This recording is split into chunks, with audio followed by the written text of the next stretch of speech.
suit and tie and get your hair cut way up high. Get yourself a lawyer, son.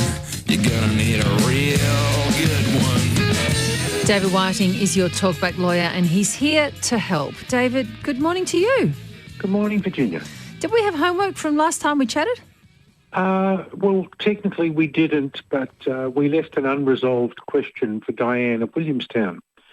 And Diane's just moved into a second-storey apartment and finds that she was getting smoke problems from the chimney in the house next door. I remember, yes. And a gentleman by the name of Fred sent me an email and drew my attention to Section 62 and 63 of the Public Health and Wellbeing Act of 2008. And it says that council has an obligation to investigate any notices of nuisance that are brought to their attention. So my view was that that Steve Hobson's Bay would have had lots and lots of complaints brought to their attention, and then it's a question of getting up in the priority. But they have, under Section 62, an obligation to investigate.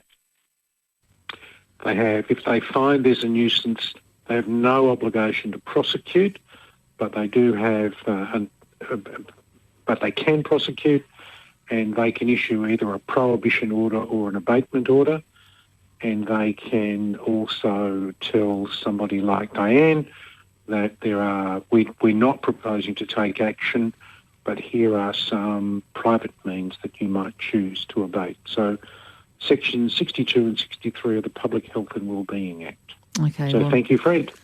Yes, and hopefully that helps. Let's get to some calls. 1300 222 774 if you'd like David Whiting to assist you with some legal problems. David in Jan Juc, you're first up. Good morning. Yeah. Hi, Virginia. Hi, David. I hope you can help me. Yep. My car was stolen going on 3 weeks ago now from the car park at Bird Rock. I had a lockbox on the underneath my car with a spare key in it. It was stolen from there and it was written off. Now, the Peanuts that stole it left their ID in their car, so the police had them, but it was written off. I had fully comprehensive insurance, fully paid up, and the insurance company have been balking at paying me out because, as I've said, it was an unsecured key.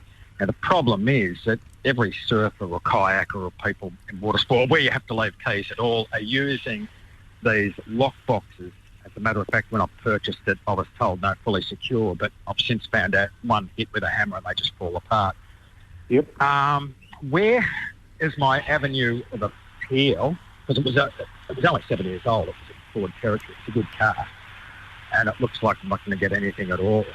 Okay, let's hear from David on this, David. So there's, well, first of all of the insurance companies have internal review processes.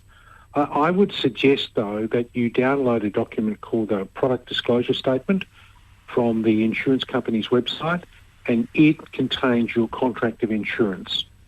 So it will set out what your obligations are or are not. And my guess is that the insurance company will be arguing that you left a means of access to the vehicle, on the vehicle, in a way that wasn't secure. So that might be of itself grounds for the insurance company simply denying your claim. Have you heard this before, David, that if you have a lockbox, that cancels out your insurance? Not specifically. No, not you, David in Jan Juc, my David here. Sorry. That's all right. And David, I assume it was locked. Yeah, it was locked. It was secure, and the lockbox was underneath the car. They obviously watched to see when people park. Right, yeah, and they smashed it or something, did they? Yeah, they hit it with a hammer. I've since found out the pin in it, the weakest part, is only about 1 millimetre wide. Right, so okay. Breaks it. David Whiting, what do you reckon? I think the insurance companies. So what's happened is when the car was recovered, the key was in the ignition. Therefore, David, the insurance company have taken the view that you breached your insurance obligations, and they're not at risk. Your argument, it will really depend upon the wording in the policy, and your argument would need to be that you left it in a secure manner. Yeah, and which isn't that's quite the acceptable. same as you've left it in a manner that you thought was secure. Yeah, yeah. Good luck with parsing the difference there. Thanks The for only calling. thing that I would add for David is that there is a process in the Magistrates Court Act which allows you to ask for a compensation order if the police prosecute this person. So Okay. instead of having to sue the thief, you can come along and say, here's the evidence of my loss. When this person goes to court, I want to make an order for damages. I want you to get for me an order that he pays me this amount of money. Which is And the value of the is vehicle. that dependent on a conviction being secured or just charges being brought? Finding of guilt? Finding of guilt. Okay. Yes. So watch that one carefully, David. Good luck. Carol in Phillip Island, how can we help? Yes, good morning. Just like to know where I would stand once I've donated military memorabilia to a private museum, and now I would like it back. Do I have any rights on that regard? Well, they will have... did they get you to sign anything, Carol? I did sign a donation. Given that it's a private museum and it was going to be displayed, but I found out that because of COVID and because of building regulations, the place is now closed and nothing is displayed. You're probably stuck with the document that you signed. If you have, you've made a gift and you've perfected the gift by handing the goods over, that's probably the end of it. If you would like to argue that the gift was made on some written assurances that they would act in relation to those goods in a particular way, you've got an argument, but No. I don't think it's a very strong one. No, so that's my loss. So can I just ask, Carol, is the problem that the museum is closed at the moment because of COVID and the items you donated are not on display?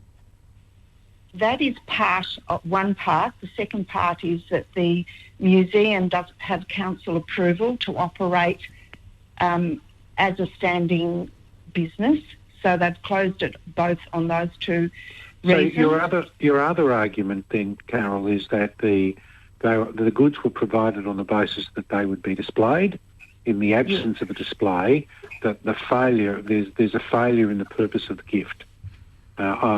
You'd need to know whether or not it was worth the fight, but you could certainly look at that as an option. Okay.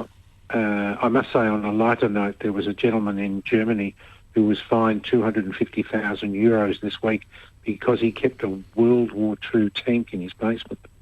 That's a rather big basin. Carol, good luck. That might be of use to you. You clearly want that stuff back because you think it's not being displayed appropriately. Yes, Yeah. well, I can't get to see it, and he's told me he's dismantled it and can't actually find it. He's got a huge museum, which is brilliant, but it's very disorganised, and he can't now find... He's lost what you've donated.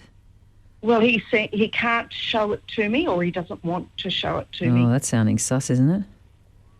David? Cal, if you've got more and you were thinking of doing something similar, my recommendation would be that you would lend it on a long-term loan so that you would part with possession of it. So, you might see people from time to time lend things to galleries on that basis. That's right, yeah. On the basis that it's safer on the gallery's wall than on your wall. So if you've got memorabilia like that, you might enter into a long-term loan agreement.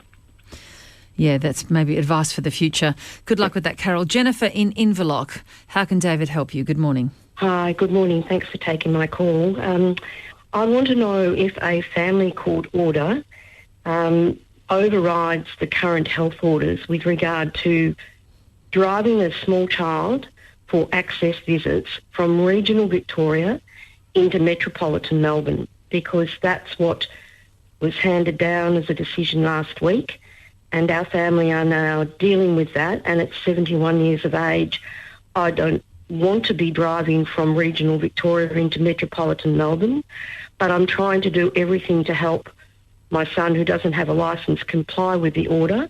But I'm very concerned that this is not right, but I want to know if we've got any grounds for appeal or whether basically the judge's decision is final. We went through all this last year. Do you remember, David? We were talking about matters exactly like this. Yes, well, I think your problem is that you're only allowed to leave your home for 5 reasons. No, what we established last year was that an order like that could be observed, and that was a reason to leave your home. I have a strong memory of that. But what I also do remember, Jennifer, and you'll probably know this too, David, is that the family court is operating during lockdown, and there is an emergency number you can call for urgent matters to be heard, Jennifer. But the matter was just heard last week, Virginia, and the judge made it very clear what would happen to me if I didn't comply with the driving. Is the order made against you personally or against your son as the father? No, it's made against my son, but there in the notes it says that the grandmother agrees to drive because the father doesn't have a licence. And so I feel it's putting me at risk because I'm not fully vaccinated yet, and I don't think it's considering... What we don't want to do is we don't want to bring COVID back into our regional area. We don't want to be the ones. The child's mother actually lives in a COVID area right now. An area where there is... yes, that's right. And I've tried. I want to talk to Brett Sutton. Nobody will give me his number. I'd be happy to talk to anybody. But I always comply with the law.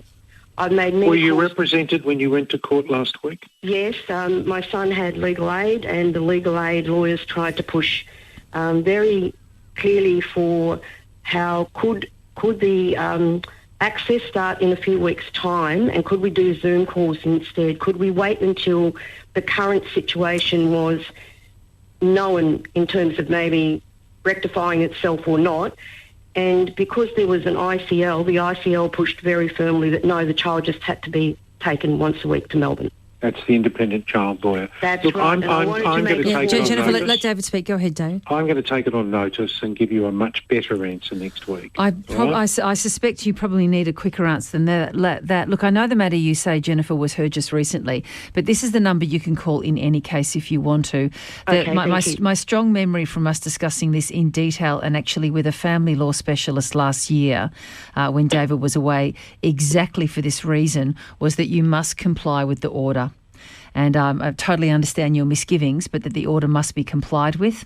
And that is actually a reason to override whatever restrictions might be in place. But this is the number you can call, and I would urge you to call it 1300 352 000. That's 1300 352 000. It gets you to the urgently to be heard matters for the family court. They might just look at the date of it, look at the docket and say, look, no, it's been decided, that's it. And Jennifer, the rest of it is, I guess, where the cards fall. But that's the number you can call, and David will take it on notice too. I will do that. Can you understand our concern? We don't want to be the people that bring anything Jennifer, into this community. Completely. And maybe there's a discussion that can be had around people sort of isolating or coming back and getting a test and isolating, but I don't want to speculate on that. Maybe you can perhaps call the COVID hotline once that child is returned and figure out what to do then. Alan, are you calling from Thailand? Is that right? Good morning. Yeah, that's right. Okay, go ahead. Is it a question about Australian law? Yeah, look, it's a long, complicated story that I won't go into, but... Please, yes, don't.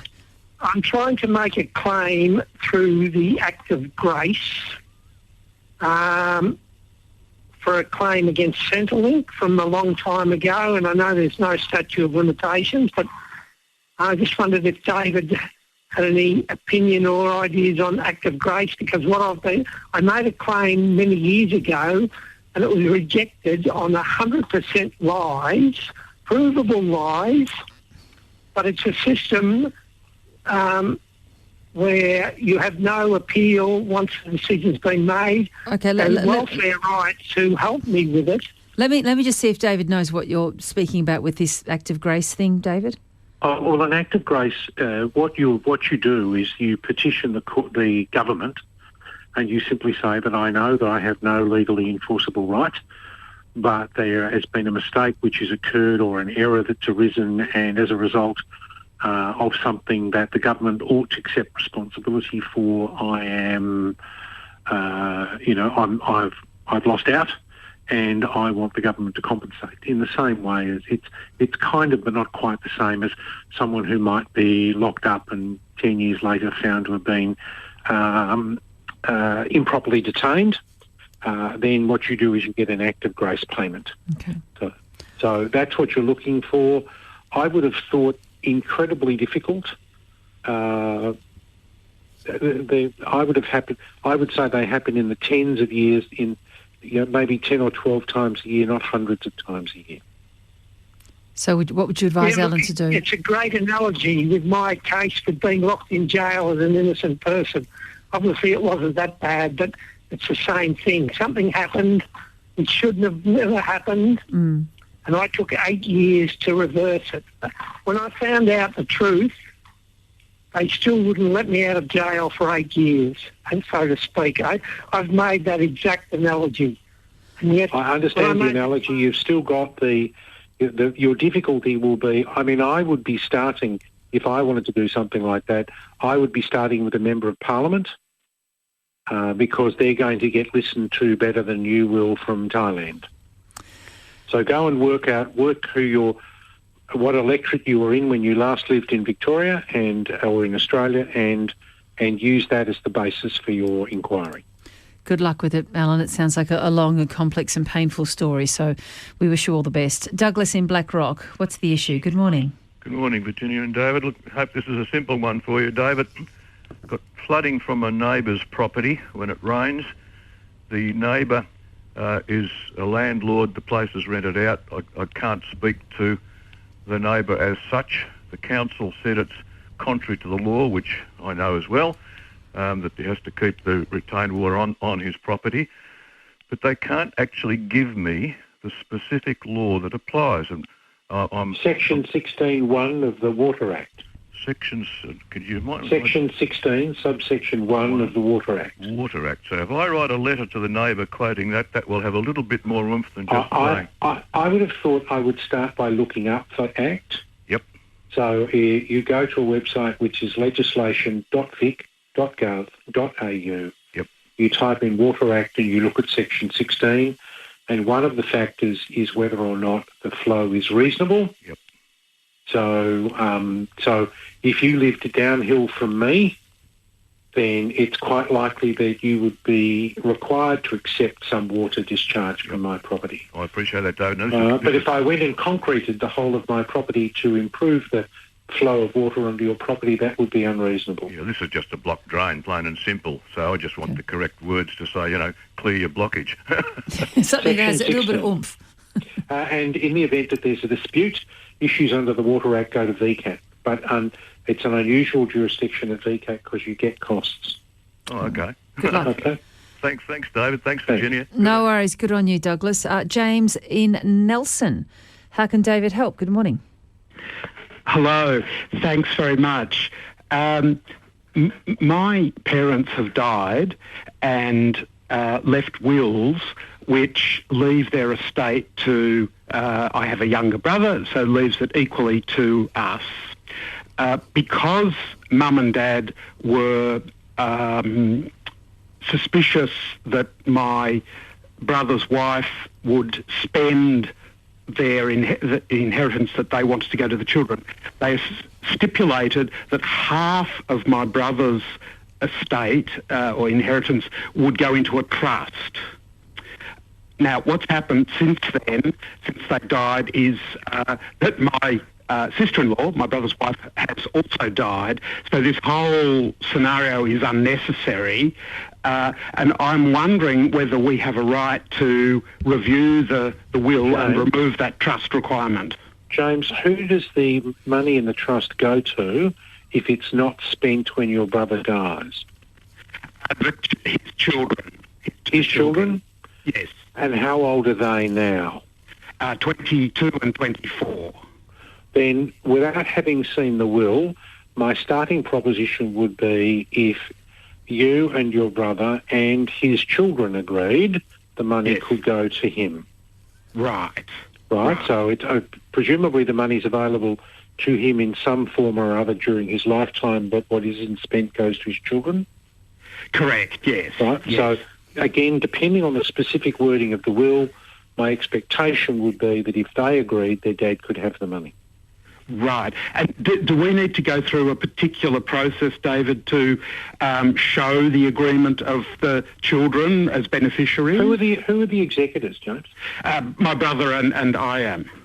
Right. So what will happen will be is that if you misspend the money, the question becomes who is going to sue you and your brother? Yes. And the only possible claimants are your niece-nephew. Correct, yes. So, again, if the four of you can work it out and reduce it to writing and you receive a release from the two of them, you're probably okay. But my suggestion is you just get somebody to check the wording of the will. All right? Okay. Yep. That makes sense. Good luck. We hope that's helpful. Chris in Geelong, how can we help? Good morning. Hello, good morning to you both. I recently bought a property and we've just discovered there's like mould pushing the plaster out, and I'm just, if I cut the plaster away and find there's a shower on the other side, that it's still leaking, would I have an insurance claim, or is that still pre-existing or something? I think it will be pre-existing under the terms of your insurance policy. So I don't believe that your insurance would cover it. And it might have been covered by the previous owner's insurance, but who knows? You don't have the benefit of that insurance policy. No. Do you think that there was maintenance done on the property for the purpose of hiding this problem? There's definitely been a repair down on this plaster. I thought they should have probably disclosed that something had happened. Well, but every now and then, though, people do a repair on the property and think they've fixed the problem. Yeah. So you're essentially going to have, there's a Section 12 of the Sale of Land Act will help you if you want to bring a claim against the vendor, but your difficulty, he's going to come along, or he or she's going to come along and say, well, I did a repair, but I think I solved the problem because I did it 6 months before I sold and there was no issue. Even if I discovered that the repair had nothing to do with the plumbing, it was just a plaster quick patch fix? Again, you're going to have to prove that it was reasonable for the vendor to assume it wasn't fixing the problem. Okay. Cool. All right. Buyer beware. Yeah, buyer beware indeed. How do you really check that stuff out properly, David, before you buy? Is there some triple... It's interesting. Interstate, in New South Wales, most people get a building report done as part of a purchase. In Victoria, it's rare. I've had a couple of clients who've had building reports, and after the building reports, and they've settled fine termites. So I think, it all depends on the quality of your building report and exactly what it is you're looking for. And you need to get a really, really good builder there to come in and know what they're looking for. Yes. Yeah, there's the signs of mould and the like, they're always there, but they're just not necessarily known to the untrained eye. No. David, good to chat. Thanks so much. Thanks. David Whiting, who always offers you advice, and good advice it is too.